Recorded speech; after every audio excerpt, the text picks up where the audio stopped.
The power of the tongue. Welcome. This is Marketplace Media, an online platform that engages, equips, and encourages believers to seek inawezekana. This is your first time being here. We encourage you to subscribe, like, and comment, and tell us where you're watching from, so that so that every time when YouTube uploads a new video, you will be notified. My name is John Kimani. We continue today with the discussion on the power of the tongue. The tongue is so powerful. It can do good things or it can do bad things into your life. And today's lesson is very important because we are beginning a series on 11 types of tongue. And one of the first tongue that you're going to discuss in today's series is what we call the lying tongue. By the way, have you ever lied? Have you ever been lied to? What did you feel? How did you respond? What is your view on people that lie? And why do you continue lying? These are questions that you're going to discuss in today's broadcast. We encourage you to sit back, arm yourself with a pen and a good notebook so that you may continue learning that which we are going to learn today in today's broadcast. We continue saying that we've said and will continue saying that the tongue has the power of life and death. With our tongue, we say that we can be able to build or to destroy. Now today, in today's discussion, we are going to look at the 11 sins. And remember, somebody said that the speech is the index of the mind. The speech is the index of the mind. Let's see what we are going to learn here today. Now, sorry. So we'll talk. Remember, we've said the tongue has the power of life and death, and today we are going to discuss the 11 sins of the tongue. Sanaka said the speech is the index of the mind. You know, as a leader, because this is a topic on leaders' tongue. The tongue who can lead us to do the 11 sins, and it is these sins that you're about to mention are not uncommon. Every day we have an opportunity to commit these sins. The beautiful thing about these sins is that when we go to God and cry to Him, He is more than willing to forgive us. So please, the first sin is what we've already said, the sin of the lying tongue. Remember, the tongue is one of the most dangerous weapons that a man has. In fact, on the reverse side, we can say the tongue is one of the most beneficial tool that man was given. Depending on how you use the tongue, it can be dangerous or it can be helpful. It can be toxic or it can be something that is beneficial. It is with our tongue that we preach. It is with our tongue that we bless. It is with our tongue that we exalt and uplift and encourage. But again, with the tongue, we use it to destroy, to demolish, to crush, to hurt people. And so this, we agree that the tongue is one of the most dangerous weapons that a man has. Now listen to these shocking statistics. 57% of American teenagers believe that lying is sometimes necessary. And I believe even as Kenyans, we have that kind of feeling that sometimes it's necessary to lie. There are moments in our life when the temptation to lie is necessary, and we shall see when. Another shocking statistic is that 66% of the American teens who attended church have lied to a parent. I believe these statistics are even higher. Shocking statistic number 3, around 60% have lied to a friend or a peer. And when we talk about a friend, we are talking about a wife lying to her husband and the vice versa. The boss lying, so lying is quite uncommon. Now, there are 4 observations that we need to make very quickly. Lying is an intent. What is lying? We are saying lying is an intent to mislead or to cause others to believe in error.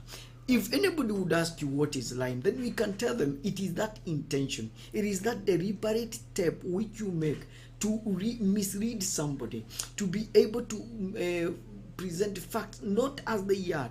They are a little bit distorted. And when we distort these thoughts or these facts, what happens is that that person end up believing in error.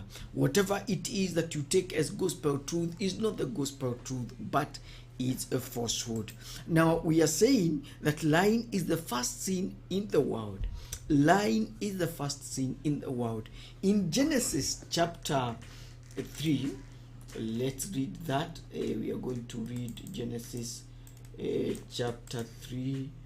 Genesis chapter 3. Then we read verse number 13. Here we go. Genesis chapter 3, verse number 13. The Bible says, the woman asked the woman. The Lord asked the woman, how could you do such a thing? The serpent tricked me. The serpent tricked me. She replied. You can see from this passage what was happening, that the woman is saying that I lied because the serpent tricked me. And so this becomes the first sin that was done, that human being did against God. So let's continue learning. Okay, so that is it. Okay, observation number 3.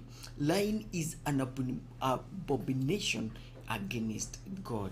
Lying is an abomination before God. What is an abomination? It is something that God hates. It's something that it is wrath. That's something that is disliked. In Proverbs 16, we'll read up to verse number 17a. The Bible says, they are 6. Now reason, they are 6 things the Lord hates. No, 7.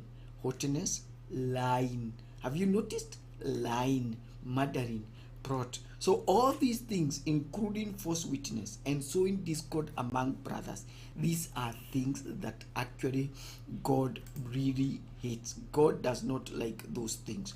It is important that you understand that these things are God hates. Let's recap them. There are 6 things the Lord hates, which is other versions would say abomination. No, 7. Haughtiness, lying, murdering, plotting evil, eagerness to do wrong, a false witness, sowing discord, sowing discord among brothers. Okay, so those are things that actually God really hates. Okay, let's continue. Observation number 4. The Bible says, observation number 4, the Bible warns against lying. The Bible warns against lying. Okay, this we find in Exodus. This we find in the book of Exodus. We're gonna read chapter number 20 is one of the commandments, verse number 6. It just reads very simply. This is what it says. Just a very simple passage. It just says, now you must not lie. You must not lie.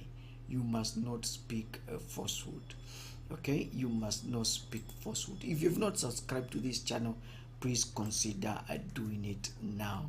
Okay, you must not lie. That is something that the Bible wants us, that we should not lie.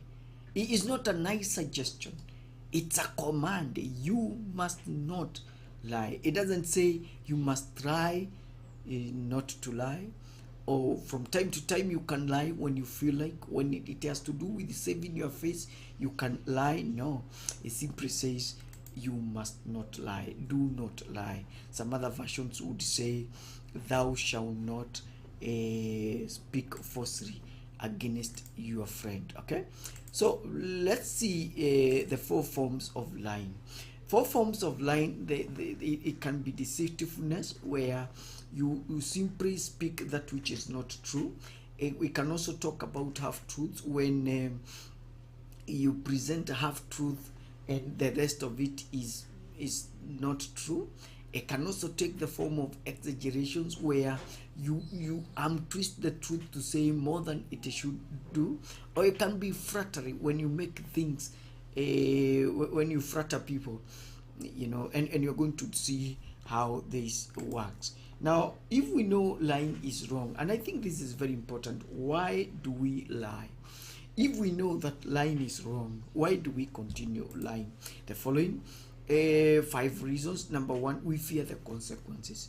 You see, when we think about the consequences that can come when you speak the truth, then we are afraid of that, and basically the consequences of speaking the truth seems to be exaggerated. A husband feels, if I speak the truth about extramarital affair, or if an employee thinks, if I speak the truth about missing work, the consequences that comes as a result are too dire. But again, we need to understand that the consequences of not speaking the truth are more dire. Okay, then there is also the whole issue of convenience than telling the truth. It just feels convenient just to lie up, not to speak the truth. Then there's the whole issue, and we feel if it just seems when we want to speak the truth, and the truth that we have, it seems to be unpleasant, then we want to speak that. We don't want to speak that. We want to speak what is not true, because it sounds more convenient. Then we have the line is modeled for us. We woke up, we've grown up seeing our parents lie, we've seen politicians lie, we've seen church leaders lie, and so it becomes like a model. It becomes like something like something that we should be doing. And then sometimes we also do it when that line will help us to gain financially. So an employee would exaggerate the mileage, would falsify reports so that it looks like he has really worked, if that would only give him more money, or if that makes him to stand to gain more. And these are some of the reasons why people lie, though they know that lying is wrong. Now, what are the causes of lying? What are the consequences? What are the effects? Because lying does not just go empty-handed. Every time when we speak lies, then there are things that happen to us. Okay, then here we go. Now, what happens when we lie is that, what are the causes? What are the causes? Why is it that we lie? We lie because the enemy is there. He is the father of lies, and because he is the father of lies, he causes us to speak lies. Okay, so we speak lies because Satan is there. In John 8 verse 44, John 8 verse 44, you see, let's read the book of John chapter 8 verse number 44. Verse 44, let's get it here. It's right here, John 8:44. The Bible says, "For you are the children of your father the devil, and you love to do the evil things he does. He was a murderer from the beginning and a hater of truth. There is no an iota of truth in him. When he lies, it is perfectly normal, for he is a father of lies." Some versions would say, when he lies, he is simply speaking his native language. When when Satan is lying, he is simply speaking his native language. And so one of the causes why people lie is because the enemy is there, and is it at work, and is teaching us and influencing us to speak lies. Okay, then number 2 that we see, is because of a wicked heart. Because of a wicked heart. When our hearts are wicked, okay, when our hearts are wicked, then we end up speaking that which is untrue. So a wicked heart would cause us to speak that which is not true. Okay, we can read that from the book of Acts chapter 3 verse number 5. Acts chapter 5 verse number 3. The enemy feels us with lies. You know, this is what Peter asked Ananias and Sapphira. Why is it that your heart have been filled with lies, such that you're lying? Verse number 3. It reads, Ananias, Satan has filled your heart. You know, when the enemy fills our heart with lying, then we end up lying. The third one is what we call selfishness or personal gain. That's another cause. Some people would lie because, and we've said it, so that they may gain financially. We are deceived that if we speak the truth, then we stand to lose. And this is what Ahab, the wife of Jezebel, actually thought. He thought by lying, as we read in 1 Kings chapter 21, 1:16, that we will lose, or will not gain. Earlier on, you remember Laban deceived his nephew Jacob in the name that he thought he would stand to lose. In most businesses, most people would use what we would call deceitful weights so that they may gain more. And this is a warning that we see in the book of Proverbs. Proverbs chapter 11 verse number 1. The Bible says the Lord hates cheating and delights in honesty. The Lord hates cheating and delights in honesty. So another reason why people lie is cover up. You know, where people would not want to speak that which is true. You know, they would want to deliberately share that which is not true. So they do what we call cover up. Cover up, it's a deliberate attempt to hide things from others. And this is what Joseph's brothers actually did. If you read Genesis 37, 28 verse that and 31 to 33, and I think it's important that we read that one. Genesis chapter 37, and then we'll read verse number 28. This is what we read. Genesis 28. The Bible says, Genesis 28. So when the traders came by his brothers pulled Joseph out of the well and sold to them for 20 pieces of silver, and they took him to Egypt. Verse 31, we read, then the brothers killed a goat and spattered its blood into Joseph's coat. And they took the coat to their father and asked him to identify it. We found this in the field. They told him, it is Joseph. Is it Joseph's coat or not? In verse 33, the father recognized it and at once, yes, he sobbed, it is my son's coat. A wild animal has eaten him. Joseph is without doubt torn into pieces.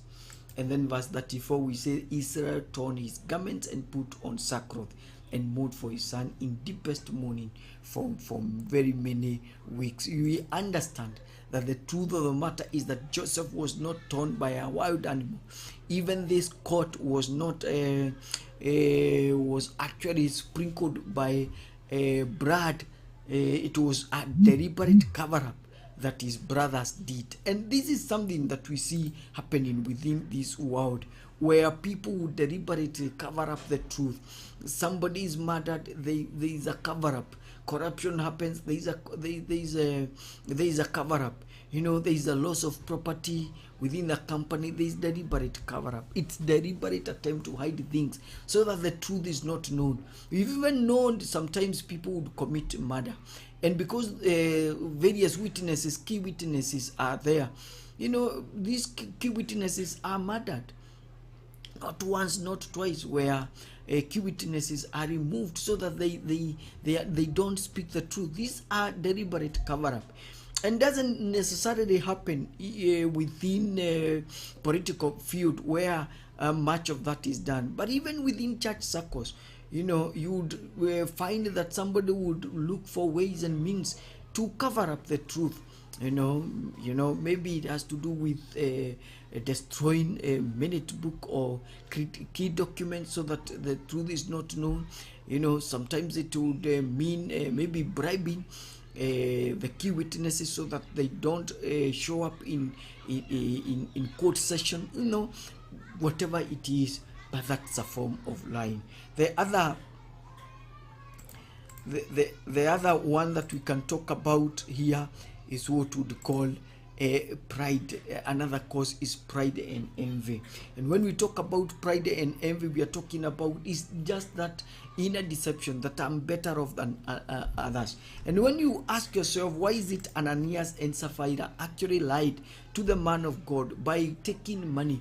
It's because they wanted to look better than and more godly and more holy and more closer to God than others. Again, when you look at the attitude of Pharisees, why is it that they prayed the hypocrisy that they did, as we see in Matthew chapter 6 verse 2? It's because they wanted to win favor. They wanted to make an impression that, hey, we are good, we are important. And within this environment, especially of virtue space, we would see people, creating images that they are not. Somebody would go to an airport, he's caught a friend, and would pick up the bag of a friend and would take a photo and say, bye. He just he is lying to make us think that he is going somewhere. Somebody would get into someone's vehicle and take and pretend to be driving and say, here I am, God has blessed me, yet he doesn't have a car. The display of on the education and wealth or status is all to impress people who may not even be interested in following you. And this is a trick that actually false teachers do, because they misrepresent the truth so that they can attract a following. Remember, this is something that is very dangerous. The other thing is misguided love and kindness. We lie, we cheat, we misrepresent facts. Why? Because we want to be loved, we want to be appreciated, we want to be viewed as important. And what we do in this case is that we do not want to speak the truth so that we don't hurt others. And this is what Abraham did.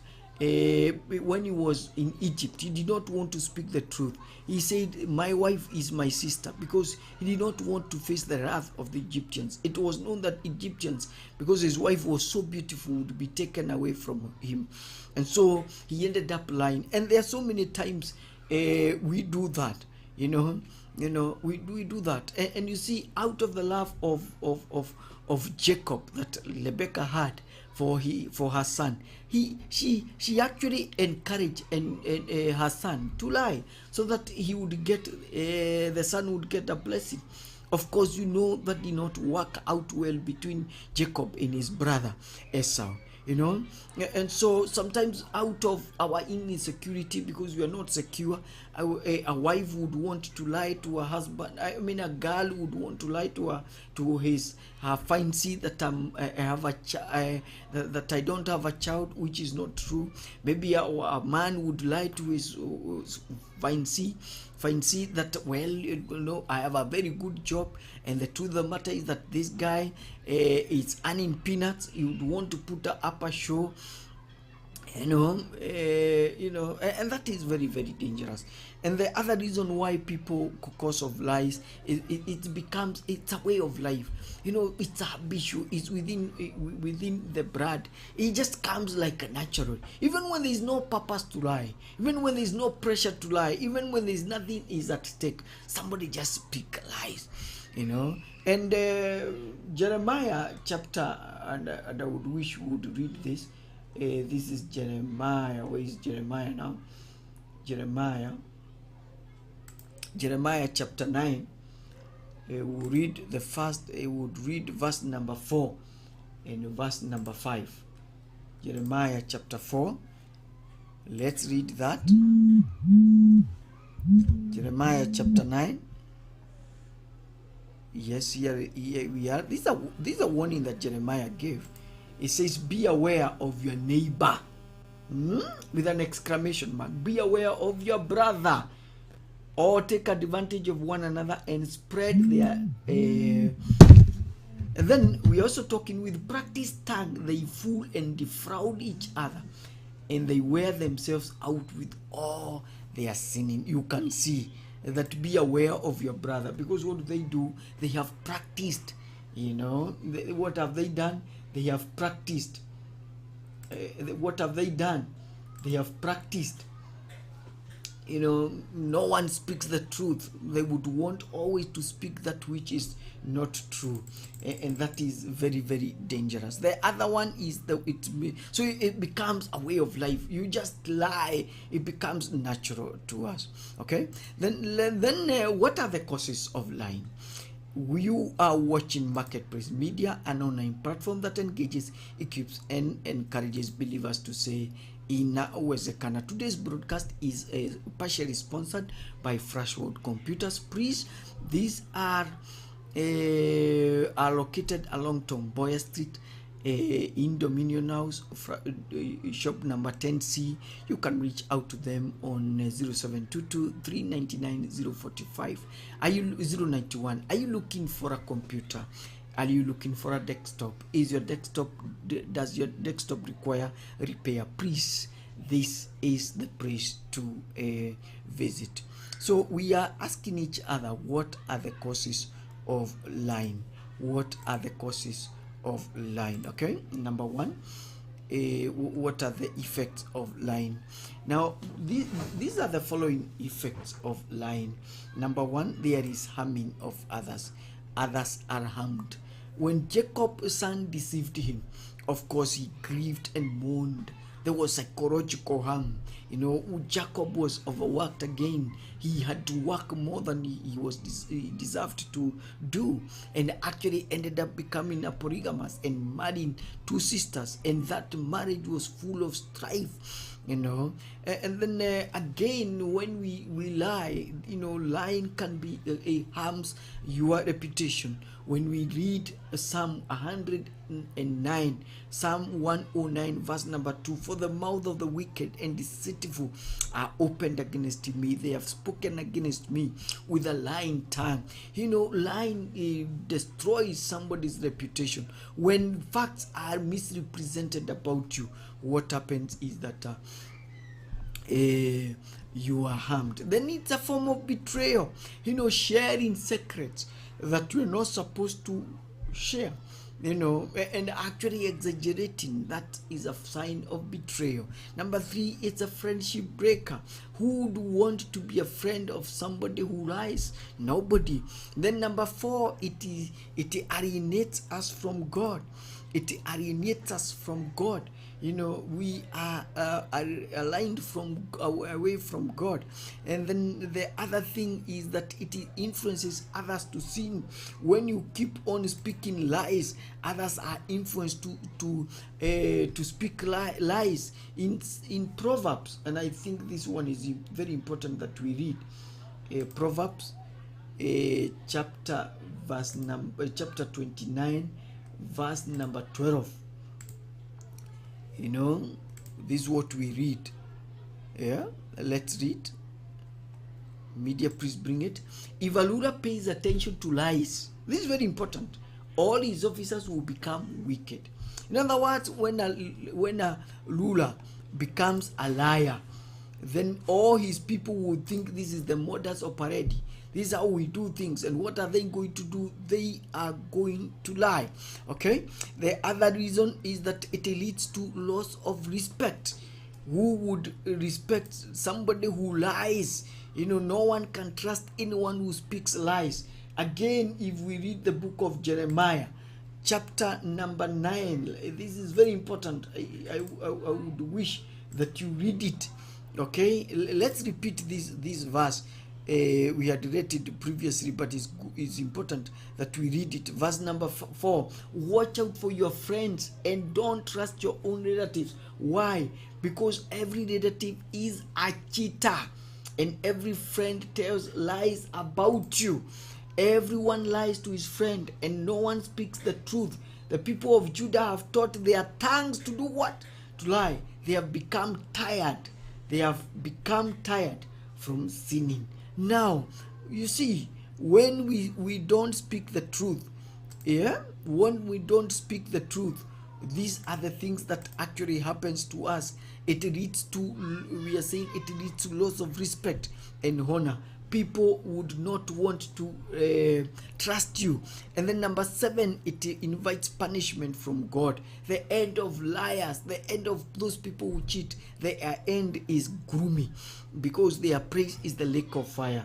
And when we read Revelation, the last book in the Bible, Revelation, in the last almost the second last chapter, and we read verse number 8, this is what we read in that passage. The Bible says that, but cowards, those who refuse to believe, those who do evil, who kill, who sin sexually, who do evil magic, who worship idols, who tell what? Lies. All these who have a place in the lake of burning sulfur.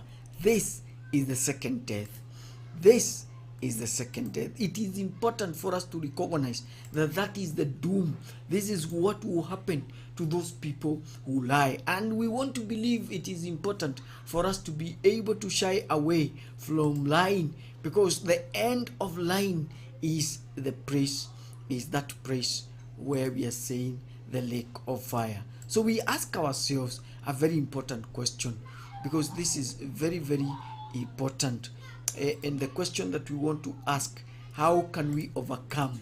How can we overcome lying? Number 1, intentionally desire to speak the truth. Intentionally desire to speak the truth. In other words, intentionally desire to speak the truth. Let's read the book of Psalm, because we'll see that desire, the book of Psalm. And let's read the longest passage, that is Psalm 191. We'll read 3 verses there. We'll read verse number what? We'll read verse number 104, 128, and 168. It reads, let's read that one. Psalm 119. It says, but cowards, those who refuse to believe.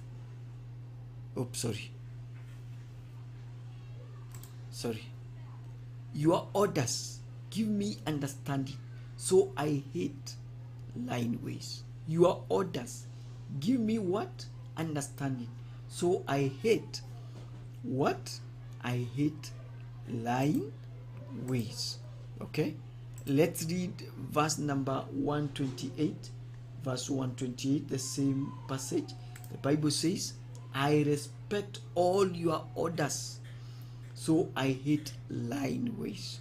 Let's read verse 163. Let's see what the psalmist has to do. I hate and despise lies, but I love your teaching. So intentionally we are saying they hate lying. Just shy away from lying. Just say, I don't like it. Number 2, fill your heart with the truth. Fill your heart with the truth. Ensure that that out of the abundance of your heart, what will come out is nothing but the truth. And just deliberately remember that the only way you can speak the truth is when you fill your heart with truth. Then number 3, stay far from lies. Stay far from lies. Ukiona uongo, when you see lies, just run away. Stay away from it. And then number 4, very, very important and very, very practical, is avoid liars. Okay? What are we saying? Avoid liars. Okay? Avoid liars. Okay, just don't stick around when liars are there. Just shy away, and then be accountable. Let somebody be able to speak to you. When you speak lies, let them be willing and in a loving and a caring manner tell you, hey, John, whatever you say today is not the truth, and then put away lying. This is what we read in Ephesians, that we put away lying. I think it should be Ephesians chapter what? Chapter 4. Ephesians chapter 4. Ephesians chapter 4, verse number 25. This is what the Bible says. Ephesians chapter 4. Okay, Ephesians chapter 4, verse number 25. The Bible says, chapter 25, verse 25. So you must stop telling lies. Tell each other the truth, because we all belong to each other in the same body. So put up lying. Don't speak lies, because the moment when you speak lies, you are spreading the language of the evil one. So don't speak lies. We want to believe that this particular broadcast has been a blessing to you. And we just encourage you, if you've not subscribed, please to consider doing it, and let us know that which that have become a blessing. And until next time, when we shall pick up the second type of a tongue that we should avoid. My name is John Kimani. Remember, this is Marketplace Media, where we always say, in our way.